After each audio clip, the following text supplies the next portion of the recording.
जैसे इनका नारा है 400, तो कॉन्स्टिट्यूशन ऑफ इंडिया में डॉक्टर बी आर अम्बेडकर ने साफ लिखा है क्या लिखा है? कि 400 अगर कोई भी एक पार्टी 400 पार करती है आंकड़ा, तो वो संविधान में संशोधन कर सकता है, उसको बदल सकता है।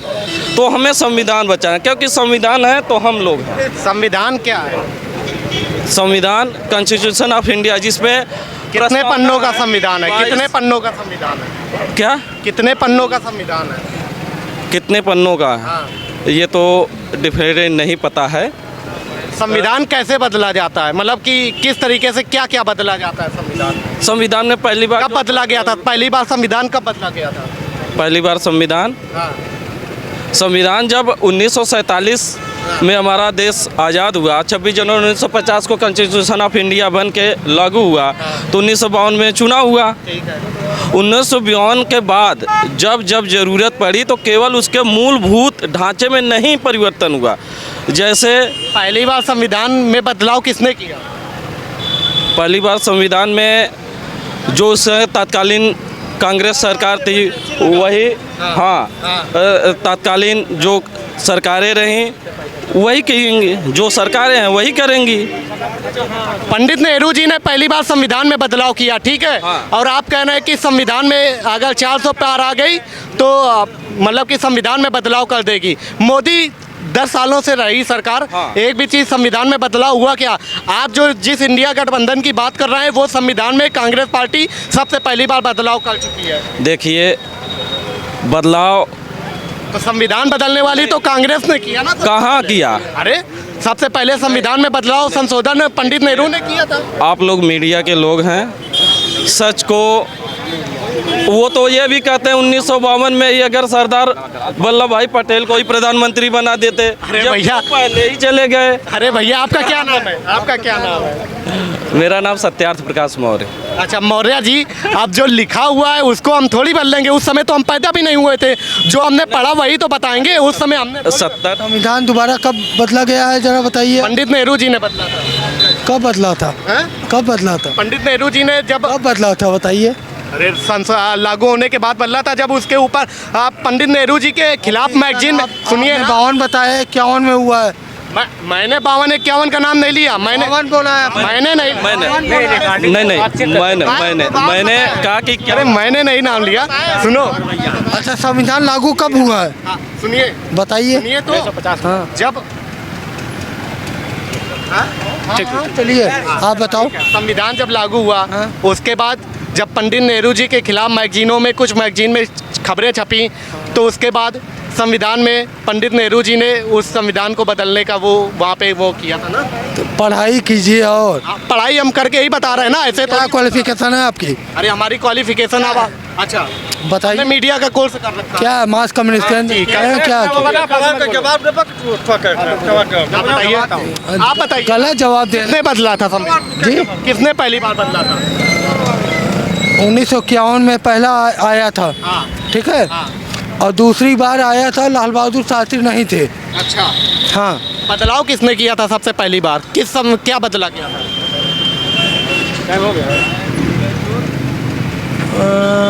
एक मिनट रुकिए, बता रहा हूँ। अब आप हमें पढ़ाई सिखा रहे हैं और आप आप हमें पढ़ाई सिखा रहे हैं। मतलब इस तरीके से लोग होते हैं जो सिखाते हैं। और चलिए कोई नहीं, आप जनता है। क्या नाम है भाई साहब? डॉक्टर फारूक। क्या लग रहा है फारूक साहब? कह रहे हैं कि संविधान बदल देंगे अगर आ गए इस बार 400 पार। नहीं, ऐसा कुछ नहीं है। मोदी जी ने काम अच्छा किया है, बशर्ते कुछ लोगों की वजह से बदनाम है। काम अच्छा है, योगी जी हो चाहे मोदी जी, काम अच्छा है। माफियागिरी ख़त्म है, जनता सारी चैन से है। हम लोगों के क्षेत्र में जो है आए दिन मारपीट होती थी, इस समय किसी की हिम्मत नहीं है कोई किसी को मार दे। तो हम तो इनके काम से खुश हैं। मतलब कैंडिडेट इनका कमज़ोर है, यहाँ पे कैंडिडेट जो है कमज़ोर है इनका। बाकी मोदी जी नंबर 1। पार्टी ठीक है, पार्टी में कोई कमी नहीं है। तो ये जो आप कह रहे हैं कि लॉ एंड ऑर्डर सबसे बड़ा व्यवस्था रही जिसमें कंट्रोल किया। हाँ बिल्कुल, उस पर कंट्रोल हुआ है। आप क्या सोच करके वोटिंग करेंगे? हम वोटिंग विकास हुआ है, रोड देख लीजिए आप चारों तरफ से, रोड का नंबर 1 का बना हर जगह, गांव-गांव में जाइए हर पूरा विकास हो गया है। ये विकास के नाम पे हम वोट करेंगे। कह रहे हैं कि बाहरी कैंडिडेट हैं तो इस वजह से कुछ दिक्कत हो जाएगी, कैंडिडेट देख करके वोट की मोदी को वोट? नहीं, कैंडिडेट देख के नहीं, मोदी जी को देख के वोट करेंगे लोग। मोदी को देख? और क्या, जब कैंडिडेट जीत के जाएगा तभी तो मोदी जी बैठेंगे। कह रहे हैं कि हम यहाँ लोकल कैंडिडेट देख रहे हैं धनंजय सिंह की पत्नी। नहीं, उनके आने से लड़ाई तिरकोड़ी हुई है, जिसमें से इंडिया गठबंधन भाई साहब ने कहा वो कमज़ोर हुई है। कमज़ोर हुआ है, इंडिया गठबंधन कमज़ोर हुआ है। जो कुशवाहा, बाबू सिंह कुशवाहा झांसी से आकर यहाँ लड़े, वो भी तो बाहरी कैंडिडेट हैं। बाहर के तो वो भी कैंडिडेट हैं। हाँ, धनंजय सिंह की पत्नी जो है ये जो है चुनाव अच्छा लड़ेंगे, इंडिया गठबंधन से अच्छा चुनाव धनंजय सिंह की पत्नी जो है श्रीकला जी वो लड़ेंगी, उनसे अच्छा लड़ेंगे। अच्छा फारूक साहब, आप ये बताइए, आपने जैसे कहा कि अच्छा फारूक साहब, आपने जैसे कहा कि मतलब लड़ाई तिकोड़ी हुई है, आप थोड़ा सा अच्छा से समझा रहे हैं। ये बताइए कि इससे मतलब लड़ाई तिकोड़ी होने से बीजेपी को फ़ायदा नुकसान होगा या सपा को फ़ायदा नुकसान?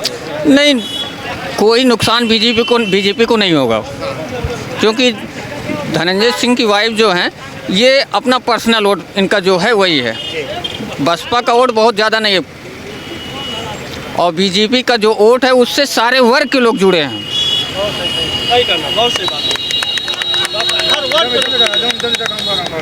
अच्छा, ये जैसे आपने कहा बीजेपी के साथ हर वर्ग के जुड़े हुए हैं, तो मायावती के साथ भी तो दलित वोट बैंक कर रहे हैं। नहीं, दलित भी अब जो है बीजेपी के साथ जुड़े हैं, दलित भी बीजेपी के साथ जुड़े हैं।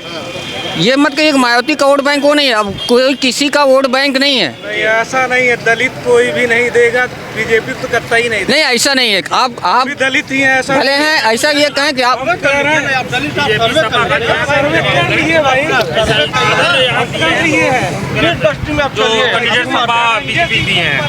यहाँ लोकलिटी धनंजय बाउल है, जो बिरादरी यहाँ दलित। धनंजय सिंह को क्यों पसंद करते हैं? धनंजय यहाँ लोकल है, 60 लोग से मिलते हैं। यहाँ कृपा सिंह मिले हैं किसी से? आज तक बॉम्बे में रहते हैं। क्या नाम है आपका? मैं नीरज कुमार बिंद नाम है, मैं एक रहने वाला हूँ। कृपा सिंह यहाँ के कहीं रहने वाले हैं, किसी मेल जोल है? और सपा जो मिला है बाबूराम सिंह कुशवाहा को, यहाँ किसी मेल जोल है? कुछ नहीं है। धनंजय यहाँ लोकल है, उन्हीं को पहुँच जाएगा चाहे जो हमरे दिल में धरेंगे। बोलिए। नहीं, आप ये बताइए, हमारे घर धनंजय सिंह है। राहुल हाँ, देखिए ये जो सीट जो है, अगर सीट के हिसाब से देखा जाए, ये सीट जो है यादव बाहुल सीट है। ठीक है। हाँ, मल्नी यादव बाहुल सीट है। नहीं, और भी है, यादव मुस्लिम बाहुल सीट है ये। भाई भी तो अच्छा, आप कह रहे हैं कि यादव बाहुल सीट है ये, जो आप विधान सीट है ये, यादव मुस्लिम बाहुल सीट है। तो यहाँ पे कह रहे हैं कि जो मतलब डेंट पड़ेगा इससे, देखिए मुस्लिम कुछ जो है सपा में जाएंगे, कुछ धनंजय सिंह के साथ जाएंगे, और 2-3% वो जो है बीजेपी को जाएंगे। और यादव का वोट भी बटा हुआ है, गिरीश चंद्र यादव यहाँ के मंत्री हैं, उनके नाते कारण भी लोग जो है बीजेपी में जाएंगे। तो कुछ फ़ायदा जो है बीजेपी को होता दिख रहा है। अच्छा, ये बात जो कही जा रही है कि लोकल हैं और बड़ी मतलब कि लोकल में इमेज गरीबों के बीच में अच्छी है। हाँ, इमेज तो उनकी अच्छी है, ये तो कहना है, इमेज धनंजय सिंह की अच्छी है। सर देखिए सर, मैं बस ये पॉइंट बोलना चाहूँगा कि जो हमारा जब से देश आज़ाद हुआ है, ठीक है, अलग अलग विचारधाराएं हमारे देश में, ठीक है, मतलब एक अपनी अपनी तरफ की पॉलिटिक्स है। प्रेजेंट सिनेरियो में पिछले 10-15 साल से जो मैंने देखा है, अगर आपको पॉलिटिक्स सीखनी है वो आप बीजेपी से सीखिए। क्यों? क्योंकि आप ये देखिए कि वो स्ट्रेटजी क्या अपनाते हैं, ठीक है। उनको जैसे अभी योगी जी की सरकार आई है, योगी जी की सरकार में देखिए उन्होंने जो भी लॉ एंड ऑर्डर मेंटेन किया, वो लॉ एंड ऑर्डर लॉ के अंतर्गत होते हुए किया, ठीक है। अगर वो किसी कैंडिडेट का पत्ता साफ भी करते हैं वो कानून के अंतर्गत रहते हुए करते हैं। आप जानते हैं मैं किसकी बात कर रहा हूँ, ठीक है। तो होता क्या है कि अलग अलग जगहों पे अलग अलग मुद्दे होते हैं, ठीक है। आप दिल्ली में जाएंगे वहाँ पे एक अलग वोट बैंक है, ठीक है। वहाँ पे जो है पानी, फ्री पानी, ये सब मुद्दे होते हैं, ठीक है। आप पंजाब साइड जाएंगे वहाँ पे ड्रग्स, नारकोटिक्स और बॉर्डर स्टेट से जो मतलब पाकिस्तान से प्रॉब्लम, वो मुद्दे होते हैं। यूपी में मेरा नाम है सौरभ श्रीवास्तव, ठीक है। ये मैंने क्यों बताया, अपनी कास्ट बताने के लिए नहीं बताया। मेरा क्या है कि हम लोग को कायस्तों को बोला जाता है कि ये आउटसाइड द चतुर्वर्ण है, हम 4 वर्ण के बाहर हैं। हमें मतलब मैनेज करना है अगर ये चारों वर्ण आपस में लड़ाई करें। तो मैंने क्या देखा कि हमारे यूपी में और बिहार में, ठीक है, यहाँ पे कास्ट को लेकर के वोट पड़ते हैं। बीजेपी एक धर्म का मुद्दा लाई, ठीक है, राम मंदिर का मुद्दा लाई।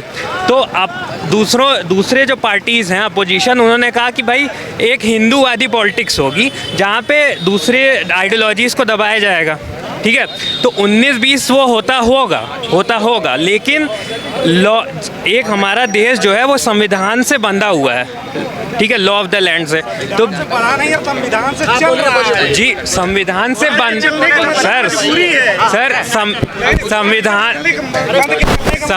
संविधान माफी मांग रहा है भैया आप। देखिए, संविधान से बंधा हुआ है, ठीक है। तो यूपी और बिहार साइड में थोड़ा कास्ट को लेकर पॉलिटिक्स ज़्यादा होती है, पूर्वांचल में खासतौर से ज़्यादा। हाँ जी। और कोई मतलब मेरी बात को बुरा न माने, सभी जातियाँ आपस में लड़ती रहती हैं, ठीक है, चाहे वो सावर्ण की ही जातियाँ हैं। मैंने जो ऑब्जर्व किया, एक छोटा भाई समझ के मुझे कुछ गलत बोलूँ माफ़ कर दीजिएगा। तो बीजेपी को मैंने क्या देखा, ऊपर तरफ से मोदी जी ने कहा कि हम डेवलपमेंट करेंगे, ठीक है।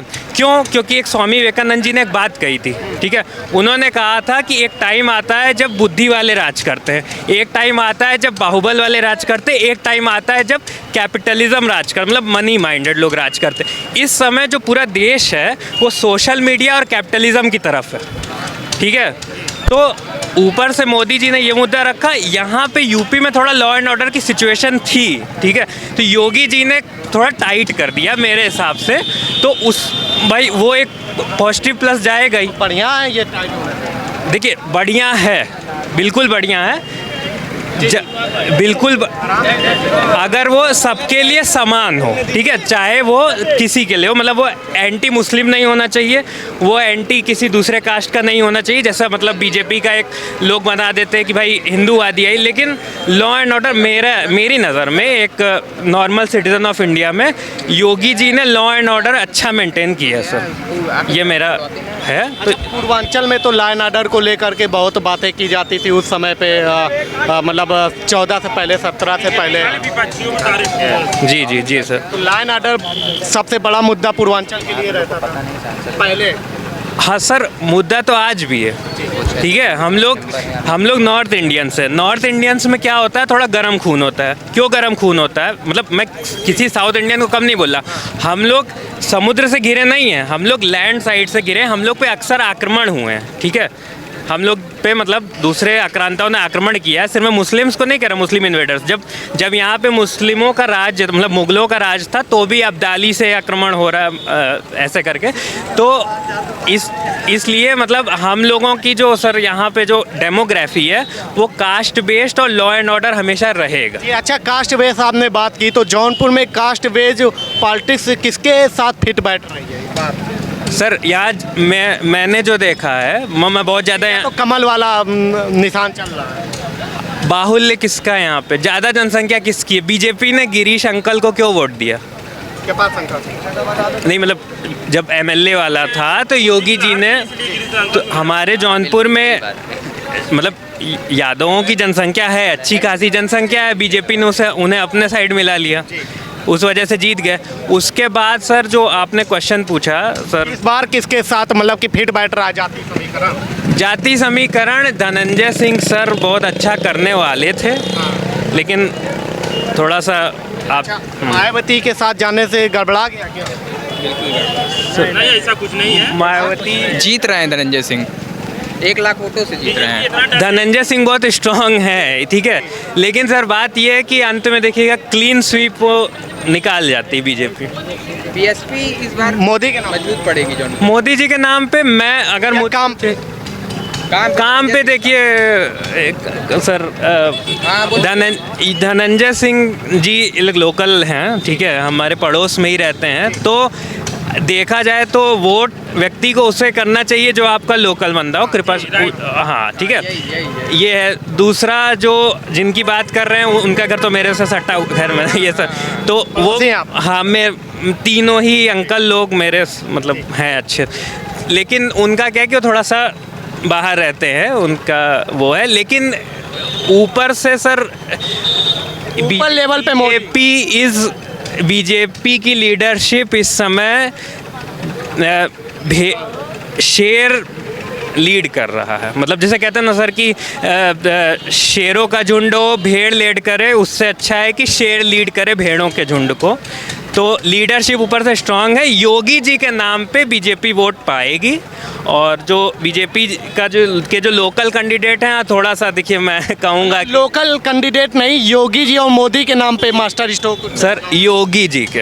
योगी हाँ, क्योंकि मोदी जी G20 संभाल रहे हैं, पूर्वांचल में मारपीट होती है तो वो योगी जी संभालेंगे ना। हम G20 मतलब ऊपर के मुद्दे का मैं क्या करूं कि भाई देखिए, हम लोग जौनपुर के निवासी हैं, आज तक केवल 2 बार हम प्लेन में चढ़े हैं, तो अब मोदी जी जब वहाँ से कहते हैं कि हमने प्लेन में मतलब चाहता हूँ चप्पल वाला भी चले, तो हवाई चप्पल वाला भी चले, तो किया तो है काम, लेकिन हम बहुत कनेक्ट नहीं कर पाते। हम 2 ही बार प्लेन, हमारे पास योगी से कनेक्ट होते हैं। योगी से मैं कनेक्ट होता हूँ, क्योंकि अखिलेश यादव भी बहुत अच्छे लीडर हैं, मतलब वो उनको भी सब जलेबी इमरती वाली बात हो गई, जौनपुर की इमरती बड़ी फेमस है। हाँ सर, असल में देखिए सर, जौनपुर का जो मैंने लोगों को देखा है ना, आप देखिए दूसरे जिलों की मैं बुराई नहीं करूँगा, मुझे मतलब बुराई नहीं करूँगा, लेकिन जैसे और जगहों पे किस मुद्दे पे पूर्वांचल की जनता योगी से कनेक्ट करती है sir? Overall sir, point number 1 law and order है, पॉइंट नंबर 2 राम मंदिर है, ठीक है। राम मंदिर से ये फ़ायदा मुझे जो भविष्य में दिख रहा है, साउथ में जाइएगा सबसे बड़ा मंदिर है तिरुपति महाराज का, तो अयोध्या और फैजाबाद और पूर्वांचल में ही है ना, तो वहाँ पे फाइनेंशियल गेन्स आएंगे। तीसरा बनारस का कॉरिडोर है। तो मोदी जी ने धर्म और कैपिटलिज्म का इस समय राज चल रहा है, मतलब धन और सोशल मीडिया, ये इस समय राज कर रहे हैं, अगले 20-25 साल वही करेंगे। तो सोशल मीडिया पे बीजेपी छाई है, मतलब सबको ही छाए, लेकिन बीजेपी का वहाँ स्ट्रॉन्ग होल्ड है। Modi ji and Yogi ji knows how to present yourself in front of camera, ठीक है। वहाँ पे राहुल गांधी लैग करते हैं, वहाँ थोड़ा सा अखिलेश भैया लैग करते हैं, थोड़ा सा मतलब आपसी विवाद हो जाते हैं। तो सर ये 3 मुद्दे हैं, एक फाइनेंशियल गेन होगा, दूसरा सर ये law and order, Yogi ji I am happy with his law and order. मैं शुरुआत में नहीं था, मुझे भी लगा कि थोड़ा हाँ एक तरफा कर रहे हैं, लेकिन जो इन्होंने अभी किया अपने, समझ रहे होंगे आप, जाति कितने दिन वाला आप कब अभी वाला बोल रहे हैं? अरे सर मैं इनडायरेक्टली बोलूँगा, डायरेक्टली बोलिए, इमरती वाली बात मत कीजिए जौनपुर में। नहीं यहाँ मतलब किसी का नहीं, मुस्कुराइए आप जौनपुर। सर देखिए, एक सिंपल, मैं इनडायरेक्टली बोलूँगा, एक सिंपल सा कानून है, अगर आप 2 साल के लिए कन्विक्ट होते हैं कोर्ट में, तो आपकी MP, MLA और MLC की जो आपकी सिटिंग, हाँ ना आप लड़ सकते हो ना वहाँ सिटिंग है, तो भी आपका कैंडिडेचर कैंसिल हो जाएगा। तो योगी जी ने किसी को ऐसा करके समझ रहे होंगे आप, मतलब किसी योगी जी ने अपना, मेरे नज़र में अपना वो साफ कर लिया, अपनी इमेज क्लीन चिट कर ली है, मतलब कि कास्ट को लेकर के। अच्छा, कि जो चलता था कि ठाकुरों पे कार्रवाई नहीं करते हैं, ब्राह्मणों पे नहीं करते हैं, नहीं वो ब्राह्मणों पे तो करते हैं, क्योंकि वो 1924 या 22 में जो चौरी चौरा कांड हुआ था। हाँ देखिए, मैंने तो डिटेल पढ़ी ना, मतलब नाथ संप्रदाय की मैं डिटेल पढ़ी है। तो नाथ संप्रदाय हमेशा से मतलब जितने भी हमारे सर एक्चुअली नॉन ब्राह्मण संप्रदाय जब स्टैब्लिश होते हैं ना, उनकी थोड़ी ब्राह्मण संप्रदायों से खटास रहती है।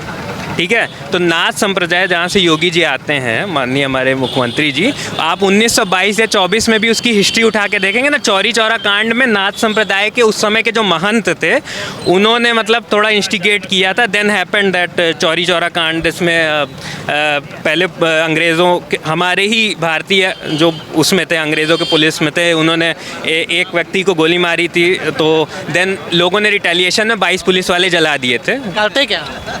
मैं ये सर मतलब पढ़ाई करते हैं, किसी चीज़ की तैयारी कर रहे हैं, क्या कर रहे हैं? सर मैं या नौकरी करते हैं? सर मैं बहुत पर्सनल उसमें। चलिए ठीक है, ये बताइए कि आपने जैसे कहा कि जो इमेज बनाई जाती थी कि अपने कास्ट के ऊपर कार्रवाई नहीं करते हैं, उस इमेज को भी क्रैक किया है योगी जी। जी हाँ, वो किया है, मतलब वो किया है। मेरी नज़र में मैंने जो देखा, जब उन्होंने योगी जी को शायद मैं वोट ना करता, या मतलब 50-50 था, लेकिन ये वाली चीज़ से मैंने ये कहा कि देखो बीजेपी, मतलब योगी जी ने या बीजेपी को पॉलिटिक्स करना आता है, अपनी इमेज को कैसे साफ़ करें, एन मौके पे क्लीन स्वीप कर देती है, मतलब साफ़ कर लेती है।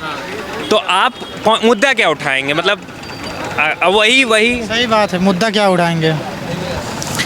देखिए इस बार सरकार बीजेपी की आएगी जौनपुर में, कृपा शंकर जी जीतेंगे, क्योंकि यहाँ पे जितना भी काम किया है गिरीश चंद्र जी ने बहुत ही काम किया है। क्योंकि ये सद्भावना पुल है, पहले यहाँ पे कितने कचड़े थे, कितने पानी आ रहे थे, अब जाके बना हुआ, अब कितने लोग यहाँ पे आ रहे हैं। क्या नाम है भाई साहब? प्रियम उपाध्याय। उपाध्याय जी, जैसे भाई साहब ने बोला श्रीवास्तव जी ने कि श्रीवास्तव जी ना, तो श्रीवास्तव जी ने बोला कि योगी जी इमेज को तोड़ दिए, जो कहा जाता था ठाकुरों के ऊपर कार्रवाई नहीं करते हैं, उस इमेज को भी क्रैक किया योगी जी ने। सब किया। देखिए आजकल में देखिए ब्राह्मण जो भी है मोदी के पक्ष है, क्योंकि उन्होंने दोनों काम किया। ऐसा नहीं कि समाज